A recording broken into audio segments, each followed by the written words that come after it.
Assalamualaikum warahmatullahi wabarakatuh. Kami dari mahasiswa Universitas Pamulang, Fakultas Ekonomi dan Bisnis, Program Studi Manajemen, semester 8 dan kelompok 6.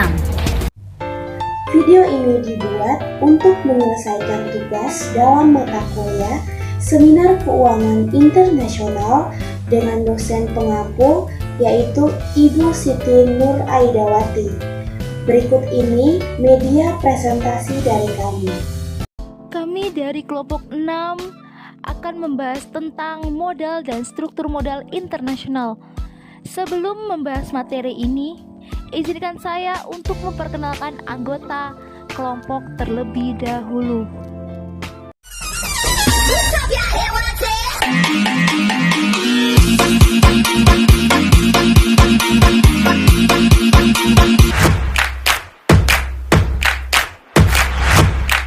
Definisi modal adalah dana yang digunakan untuk membiayai pengadaan aktiva dan operasi perusahaan. Modal terdiri dari item-item yang ada di sisi kanan suatu neraca, yaitu ada hutang, saham biasa, saham preferen, dan laba ditahan. Istilah biaya modal yang digunakan yang dapat dipertukarkan dengan tingkat pengembalian yang diinginkan perusahaan, tingkat batas investasi baru. Ada juga karakteristik perusahaan multinasional yang mempengaruhi biaya modal. Yang pertama itu ada besarnya perusahaan, terus akses ke pasar modal internasional, diverifikasi internasional, dan resiko falas. Ada juga perbandingan biaya modal dengan menggunakan capital asset pricing model atau CAPM. Untuk menilai bagaimana tingkat pengembalian yang diinginkan perusahaan multinasional berbeda dari tingkat pengembalian yang diinginkan oleh perusahaan domestik murni, capital asset pricing model dapat diterapkan. Baik, selanjutnya saya akan membahas mengenai biaya modal di berbagai negara. Jadi, pemahaman tentang mengapa biaya modal bervariasi antar negara itu penting, itu terdapat 3 alasan yang melandasinya. Yang pertama, hal ini dapat menjelaskan mengapa perusahaan multinasional yang berbasis di sejumlah negara memiliki keunggulan kompetitif atas MNC atau multinasional corporate yang lain. Alasan kedua, perbedaan biaya modal antara negara memungkinkan perusahaan multinasional untuk menyesuaikan operasi internasional dan sumber daya mereka dalam rangka mengambil keputusan dari perbedaan tersebut. Dan yang terakhir, pemahaman mengenai perbedaan-perbedaan dalam biaya dari masing-masing komponen modal seperti hutang dan ekuitas dapat membantu menjelaskan mengapa perusahaan multinasional yang berbasis di sejumlah negara cenderung memiliki standar modal yang lebih padat hutang daripada perusahaan multinasional yang berbasis di negara. Selanjutnya, saya akan membahas mengenai keputusan menyangkut struktur modal. Jadi, keputusan struktur modal MNC mencakup pemilihan pembiayaan modal atau ekuitas untuk seluruh anak perusahaan.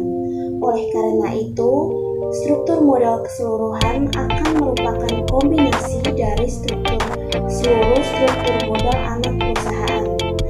MNC memahami adanya kompensasi antara menggunakan hutang dan menggunakan ekuitas untuk membiayai operasinya. Jadi keuntungan menggunakan hutang sebanding dengan ekuitas, tetapi akan berbeda untuk tiap karakteristik perusahaan MNC dan terkait dengan negara di mana MNC memilikan anak perusahaan tersebut. Karakteristik perusahaan sendiri terdiri dari stabilitas arus kas, resiko kredit, akses ke laba ditahan, jaminan hutang, dan masalah keagenan. Selanjutnya ada karakteristik negara terdiri dari pembatasan saham, tingkat bunga, kekuatan mata uang, risiko negara, serta hukum pajak. Kesimpulan, keputusan struktur modal memberikan dampak yang besar terhadap nilai perusahaan. Teori struktur modal berusaha mengetahui pengaruh keputusan struktur modal terhadap biaya. Keputusan struktur modal relevan untuk dipertimbangkan apabila mempengaruhi biaya modal perusahaan. Besarnya biaya modal perusahaan akan ditentukan oleh biaya modal setiap jenis dana yang digunakan dan proporsinya dalam struktur modal. Secara umum, terdapat dua jenis dana yaitu equity dan hutang.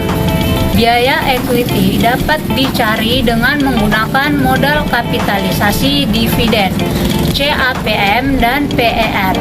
Sementara biaya hutang akan ditentukan oleh persepsi kreditur terhadap kemampuan perusahaan untuk membayar bunga dan pokok bunga tepat pada saatnya.